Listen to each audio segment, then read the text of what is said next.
Okay, I hope I remember where we're going with this, but I think I do. We'll just see where the journey takes us. Do you need me to let him out? No, I have an idea. Go ahead. Ooh, okay.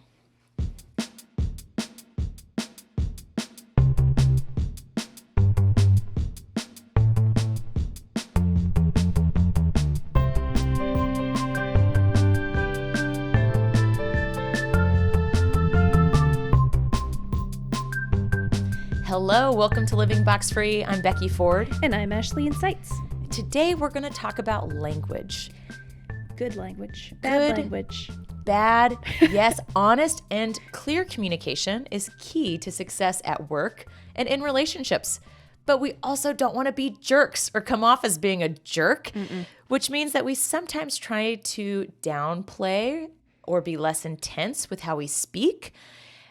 And today we're going to talk about that and what we call minimizing language, something that actually, the way we came up with this podcast, I told Ash, I go, someone told me I was using minimizing language. We need to research this. We need to dive in.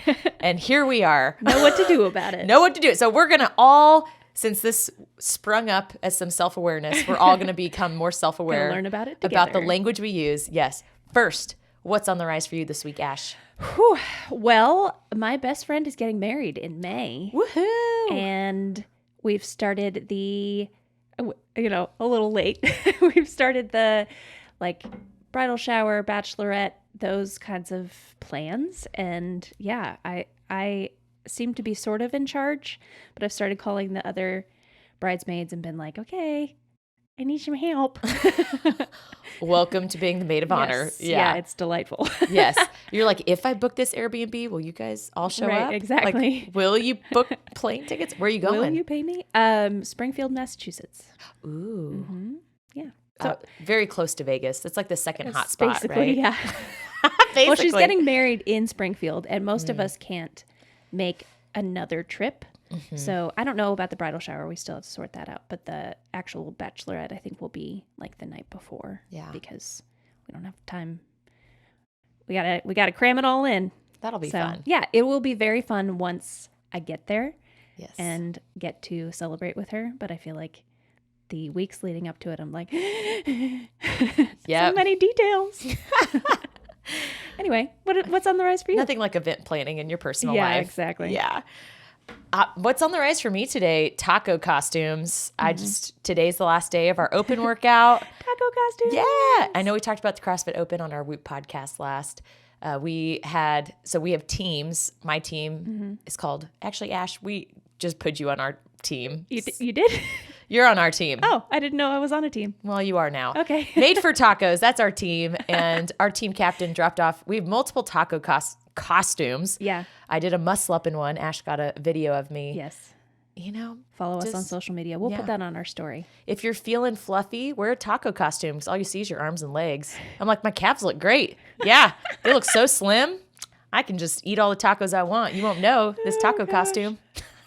So good times. First time doing some gymnastics in a taco costume. Yeah. It's a good day.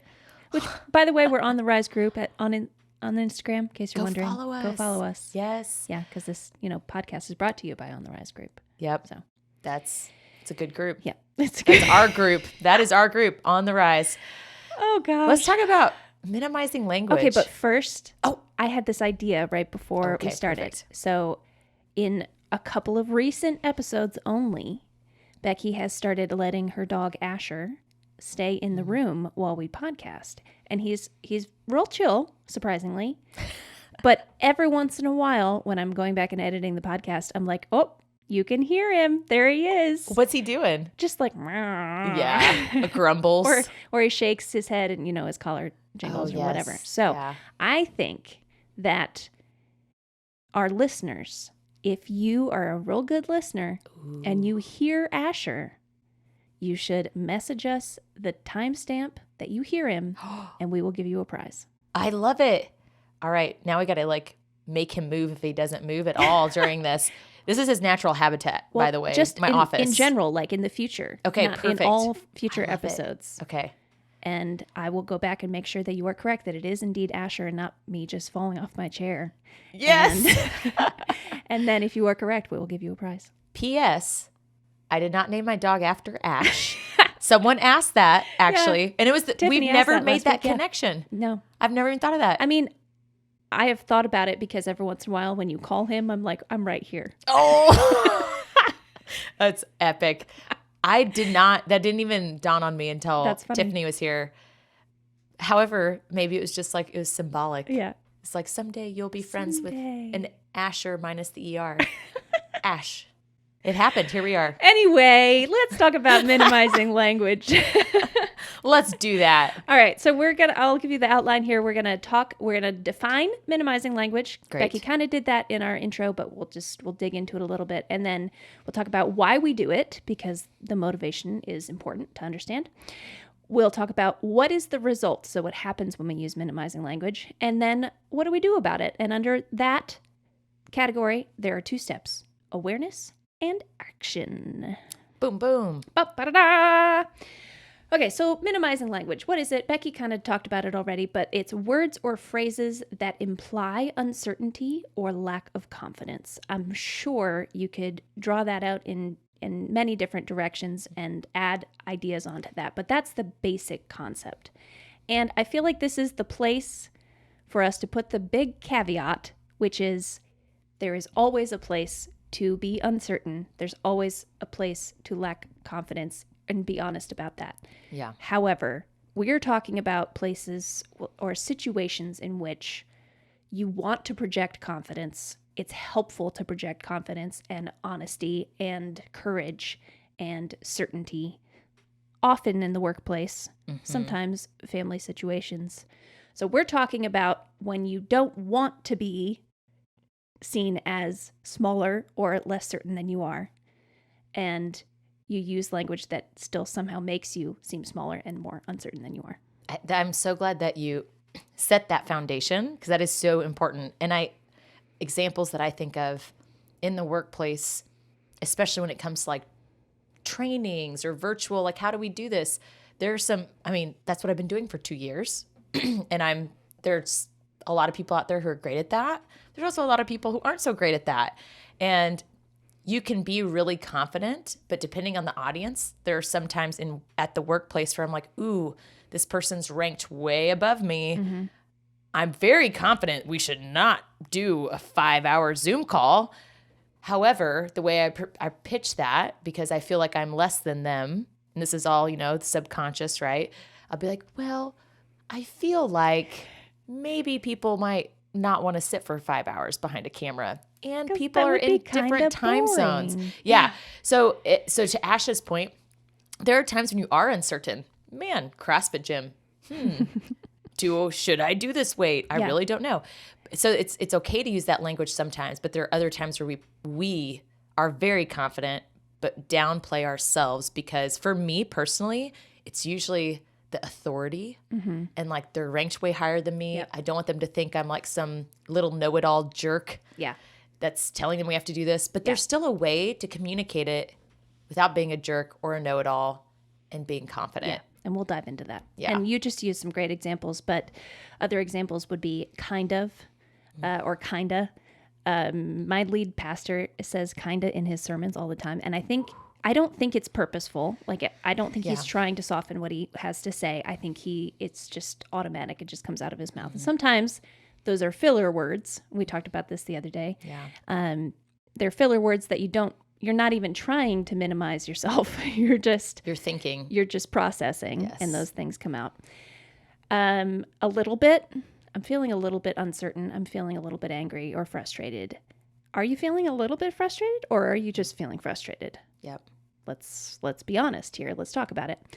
I can't remember where I put this in the notes, but my uncle Timothy came to visit while I was visiting my parents. It was maybe 2 or 3 years ago, before the pandemic, and he was a store manager at Kohl's for like 30 years or something.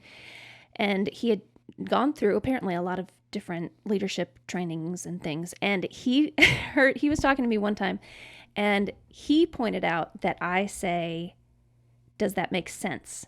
after I say something.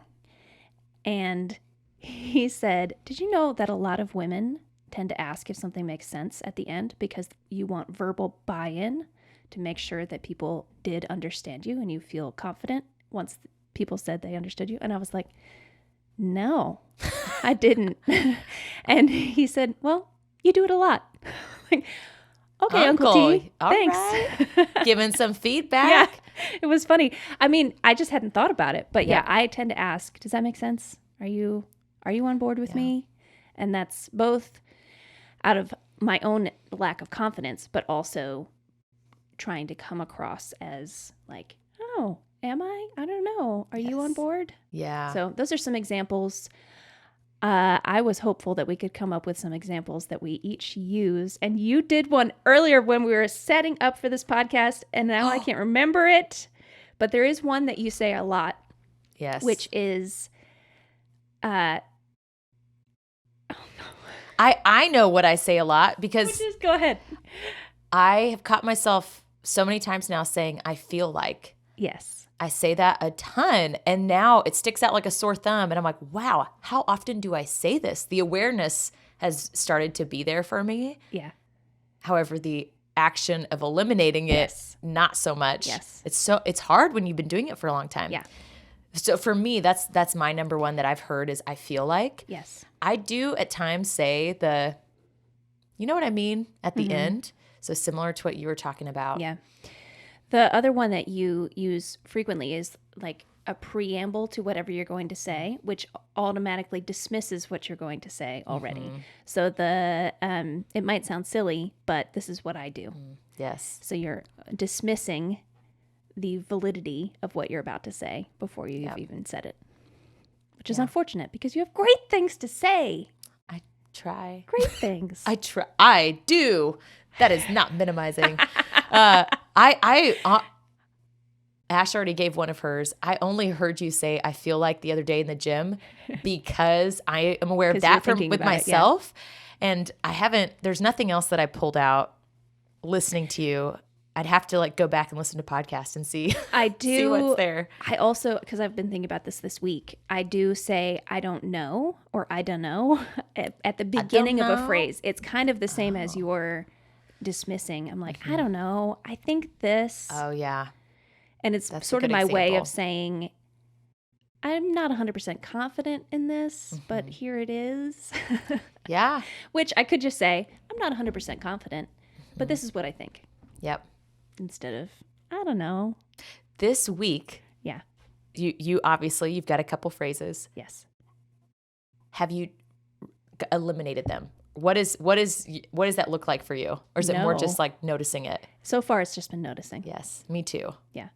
And even in preparation for this podcast, we were talking about it. And my roommate noticed, I told my roommate, she also does that. She says, I don't know. And I came downstairs this morning and she had just gotten off a call and she was like, I just said, I don't know 4 times in one conversation. Oh, I was like, yep, that's, she's welcome. like, curse you, Yeah. curse you for telling me this. Oh, we could do a whole other podcast on filler words. could. Ash knows I can go on a soapbox with that one. And then it really annoys you when you're like, I just said the word literally this many times. What? Yes, literally is Yep. a filler word. okay. So that's what minimizing language is. Hopefully you understand that it's kind of, and I just did it. It's kind of, wow. Oh, It is reducing the validity and certainty of what you're going to say. And like we said, there are a variety of reasons why we do it. For Becky, she said about authority and not coming off as disrespectful. So let's talk about the other reasons why we do it. Primarily, we want to soften our language so that others are not offended or don't have grounds to disagree. So if I say it's kind of this, someone can't say, well, no, it's not that. I'm like, I can say, well, I just said it was kind of that, not yeah. 100% that. It's like a fallback. Yes. So that's one of the reasons. And I think we also, now I can't unhear it. It's, wow, this is a rough episode that we're doing here. This is I think is real life. Kind of, yeah. Welcome to our live, our real-time learning. Yes. Whew, okay. It is more common in women than in men Yeah. using minimizing language. And I do think that's because we've grown more accustomed to not being heard or not wanting to offend, especially in the workplace. But it does, men use minimizing language as well. So men, you're not off the hook. Just keep that in mind. That's where all this came up for me. We were talking about doing a women in leadership program, and we have multiple like mentor groups for women. And someone mentioned to me about me using minimizing language. And then I was like, oh, we need to talk about this at this women in leadership program, because I am probably not the only one. I think, oh my gosh, this is very common. Yeah. And so to your point, it's sad, but oftentimes in that workplace, there are certain women who are like, wow, they're rough around the edges, or oof, they're direct. However, the men on that leadership team, we don't always say that about them. However, you look at it and you're like, wow, they're actually doing the same approach. Those women just seem very confident. And depending on your culture, I know I'm this way growing up in Kansas. Like, I feel like very polite, very sweet. Like, as a female, you don't want to hurt anyone's feelings. And not that we want to hurt people's feelings by not using minimizing language, but it does tend to make you seem less confident or dismissive of your knowledge and your competence. Yes. Like, there's some very competent women that don't need to say, I think, before they say their recommendation. Yes. I've discovered, especially in certain cultures, certain team cultures, that it does come across as disrespectful to just state what you think without minimizing it slightly, which is fascinating to me. And maybe we could do some sort of podcast in the future of, okay, what does it mean on your team if minimizing language is the norm? But that's neither here nor there today. Yes. And that goes into a whole nother complex approach. We could do a totally separate podcast on how do you make a proposal confidently, right? It's not necessarily, I'm not telling you to go walk into a room and say, we need to delete this and we need to change this. No, you can walk into a room and say, who is struggling with this problem? All right, everyone raise their hands. Yes. Who has tried this new software? Yeah. No one has. Okay, I've tried it, and here's how it helped us get rid of this issue. Yeah. So like, there's ways to do it where it still feels like a group thing, and it's not just you're a jerk coming in and telling us what to do. Yeah. But that's like a whole nother podcast, whole nother approach to really the business acumen of having those conversations. Yes. Yeah. But to your point, some cultures, team cultures, everyone uses it, and it might be shocking at first for you to stop. I was going to talk about this in the action portion, but it fits here is, you don't get a pass from being kind. You don't get a pass from being polite. But there's a difference between honesty and being a jerk. Yeah. Now, yes, some team cultures could interpret you being honest as you being a jerk, but there are still ways, like Becky just said, to interpret or to combine communication skills with reducing your minimizing language so that you're not coming across as lacking confidence or not wanting to speak up, but you're still bringing everyone in on the project together. Yeah. There is a way to do both. We're not going to cover that way today. We're going to leave you in suspense. Yes. Actually, we'll do a follow-up. Yeah, we might need to. Yeah. We'll come back to that. Yeah. Okay. So Becky's just jumping all over my outline Sorry. today. Oops.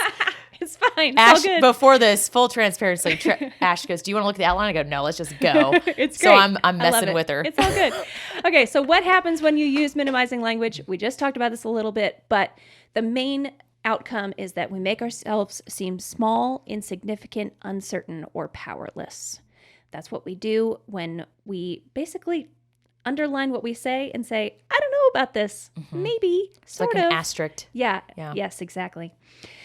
I keep thinking of the phrase, if you don't stand for something, you'll fall for anything. And I would rather be certain, or I would rather people be certain about what I think, even if what I think is that I don't know. I would rather people be confident in where I stand than someone be like, does she think this? I'm not really sure. I'm not sure because she hasn't 100% said. I want people to understand what I think and what I believe on important matters. There are a heck of a lot of unimportant matters on which I don't care if you know what I think or what I believe. I don't like the show The Office. A lot of people think I'm crazy. I don't talk about it because I don't feel like defending myself. That's not an important matter. But if we're talking about should we, one of our topics right now at work is, we're doing a rebrand, we're adding new signage. I know this sounds like I'm going out way off on a tangent. I'm not, I promise. We're doing new signage. The discussion is, are we including Braille on our signage, even though we have no visually impaired people, or we have one visually impaired person right now? Are we including Braille? And I feel that we should. And I want people to understand how I feel about it. Now, whatever we decide, I'm going to go along with. Mm-hmm. But that I want people to understand clearly that I am not uncertain.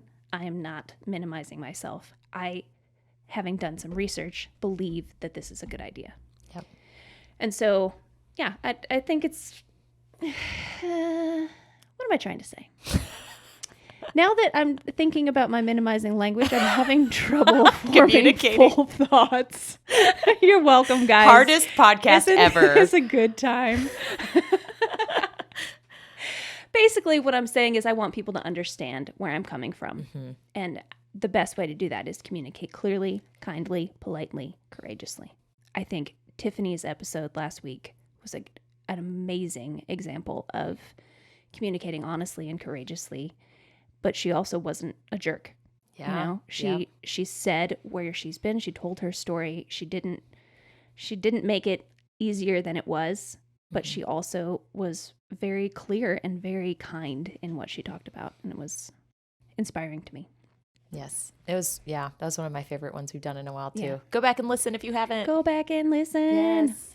And then the last point here on what happens is that we don't inspire confidence and trust, especially in the workplace. So especially those of you who are leading or leading projects, or as we've talked about before, basically everyone in the workplace is a leader of some kind. You want to inspire confidence and trust in your leadership. That does not mean you don't say you don't know. It just means you don't strike through the things that you're saying before you've even said them. Mm-hmm. One of the things we talk about in a training I do, and I know we've done communications tips on some of our podcasts, the power of pause. Especially as you become aware of minimizing language, just be confident to pause before you speak and think, how do I want to structure or start this next statement I'm going to make? Yeah. And that pause can make a big difference. So just know that you don't, and this is hard for me. Whew, I'm an extrovert. Ash knows this. I verbally process. So it's really hard for me to think sometimes in a meeting when people ask me a question. Sometimes I could just verbally process and say a ton of minimizing things. I have to consciously be like, just pause. They asked you a question. You are allowed to think about this. Think about it. You don't have about to know how you want to respond. Yeah. Yes. So the power of pause, that's your friend. So just remember that. Yes. What you told me once, and you might have even said it on a podcast, that when you speak, you try to pause. Is it 5 seconds? 3 seconds. But it's like Mississippi. An eternity. Yes. Yeah. We just did communications training this week with our emerging leaders at Elanco, and I give examples and we do practice. And if you watch a great public speaker, they probably do. At some point in that talk, they're going to have a powerful 3-second pause. Yeah. And that's when you get goosebumps. That's when you get that sucker punch in your stomach, like, ooh, that's really hitting me. Yeah. Pause is so powerful. And not only in a speech, but in a meeting too. In conversation. Mm-hmm. Yeah. Okay, so that's what happens. Let's move to awareness and then action. So awareness, the first one is kind of obvious. Pay attention to what you say.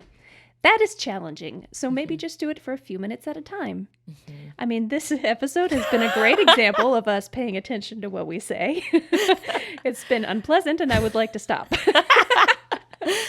But maybe just set your timer for 10 minutes and try to pay attention to everything you say in a meeting or at work or at home, whatever, and catch yourself. See what you say.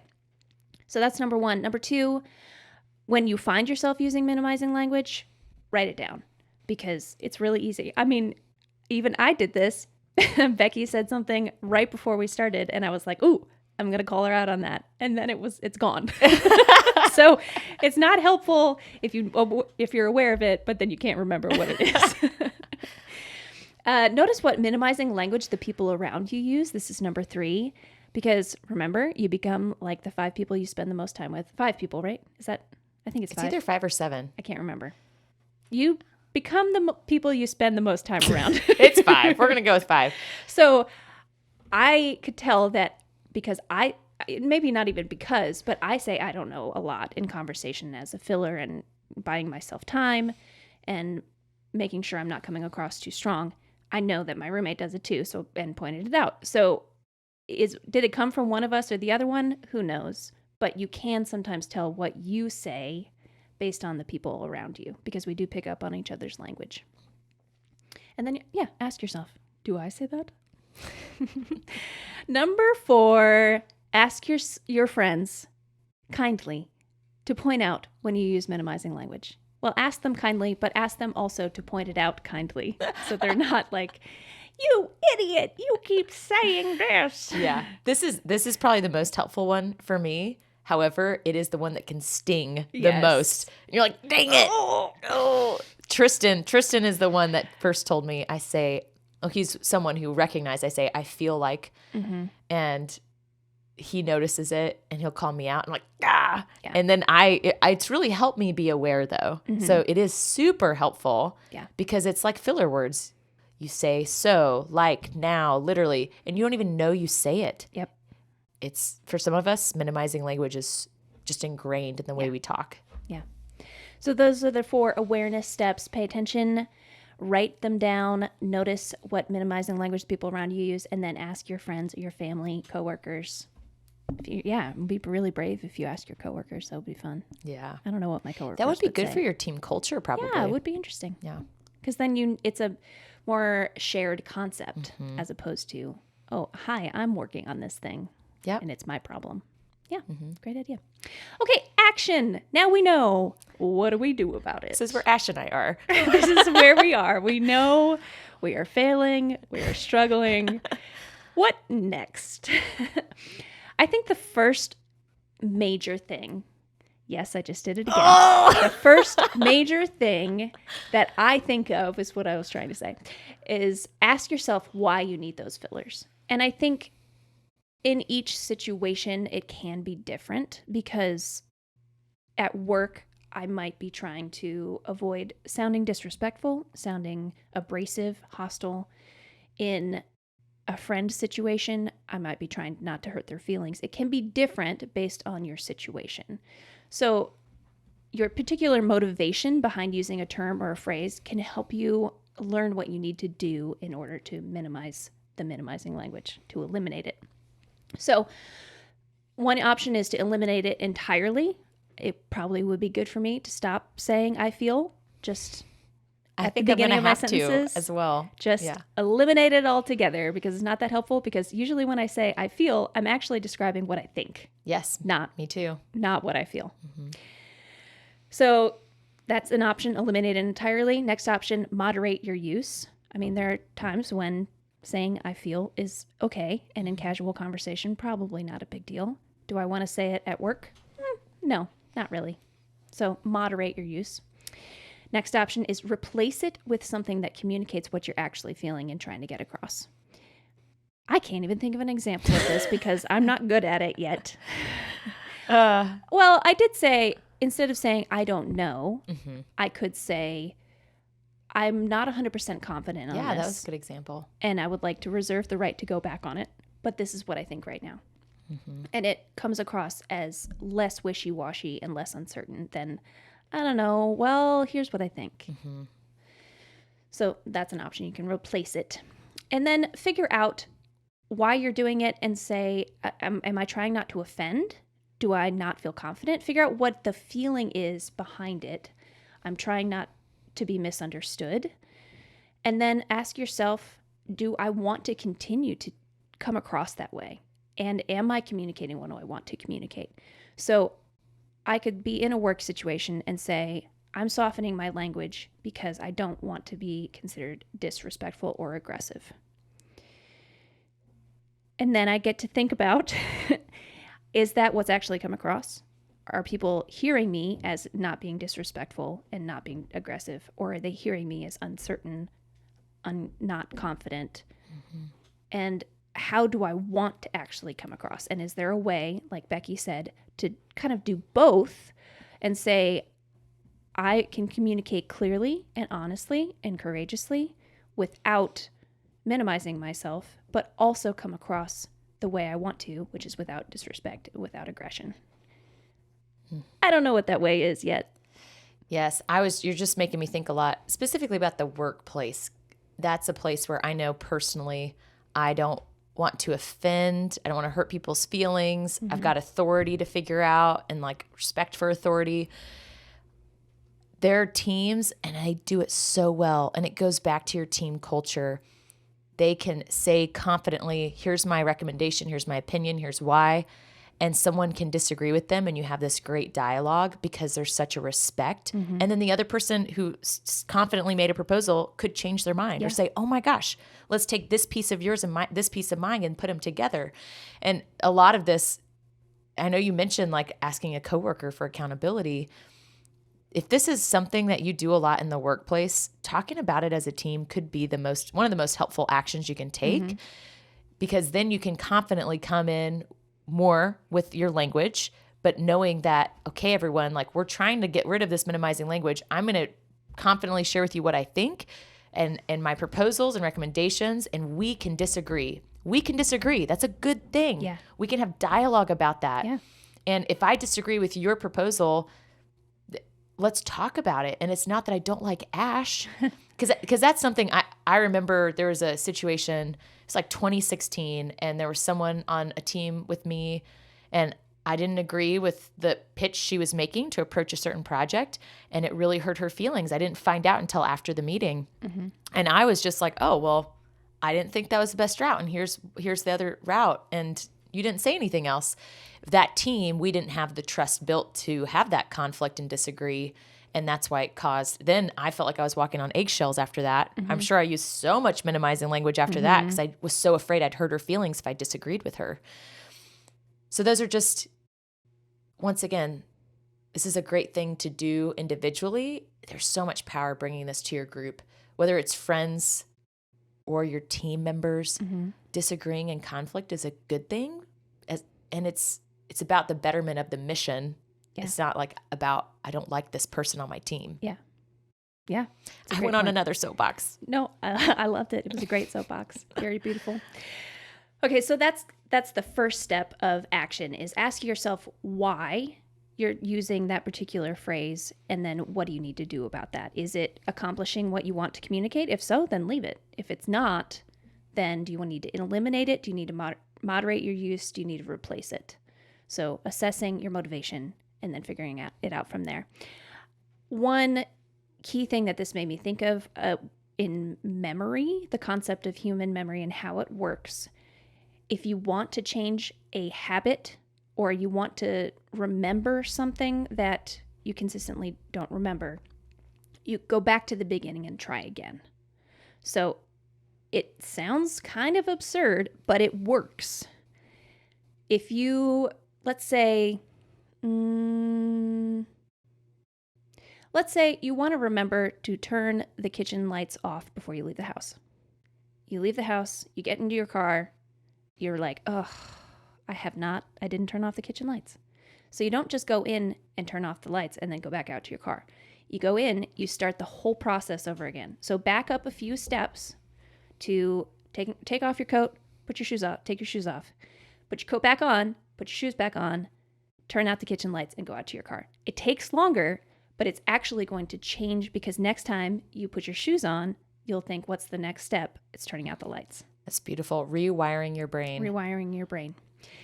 So if you're going to struggle with minimizing language, as we clearly do, backing up to the sentence before and starting again is helpful, because then you get more in the habit of understanding where in the flow of communication you use minimizing language and how to eliminate it or replace it or moderate it. That's kind of a side tip. It's a beautiful tactic. Human memory tip. Just try it. In which case, you probably do want to tell your friends and your family that that's what you're practicing, because otherwise they'll be like, why are you repeating yourself and just changing one word? Yeah. Oh no, what's wrong with her? Okay, so go back to the beginning and try again. And then the last one, which we have been 100% in not doing today, is encourage yourself when you make progress, even if it's small. So if you notice it, even if you haven't fixed it yet, if you notice it, that's a win. You're doing great. Good job, Ash. Thank you, Becky. We've had a lot of awareness examples on this podcast. Yes, we have. Yes. It's been uncomfortable. But it's good for us. And we're making is. progress by noticing. And noticing is the first step to doing something about it. So encourage yourself. Now, in closing, I would like to know from our listeners, from our box breakers, what do you say? What minimizing language do you use? What do you hear others say that you hate? We now know that Becky hates literally. That's a filler word. That's but a filler yes. word, but yes. We want to hear from you. Message us. It would be fun just to know what you think. Yes. Be Send us a DM. Yeah. Thank you for joining us for this fun and wild podcast all about language and lots of in-the-moment learning with us. We can't wait to talk to you next time. Thanks for joining us. Bye-bye. Bye.